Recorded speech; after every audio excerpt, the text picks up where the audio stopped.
没事。善马也称去世之马，一般会选择4到6岁的马，经过阉割的马耐力好，性情温顺，适合行军打仗。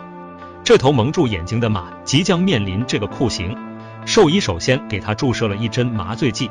等这匹马倒地之后，为了确保安全，兽医用缰绳把马蹄绑住。这些准备工作做好之后，助手已经准备好了消毒液和清水，把消毒液均匀地涂抹在即将手术的地方之后，再用清水冲洗干净。兽医已经找到了要切割的地方，找准位置之后，兽医接过了手术器材。是的，你没有看错，这是一个经过改装的电钻。兽医把电钻对准需要切割的地方，然后缓缓启动。这匹马虽然被注射了麻醉剂，但是我们还是能看到它的身体在颤抖。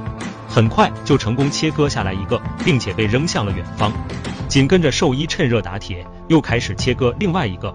很快手术完成，比想象中的顺利很多。不得不说，外国人的手段确实粗暴直接。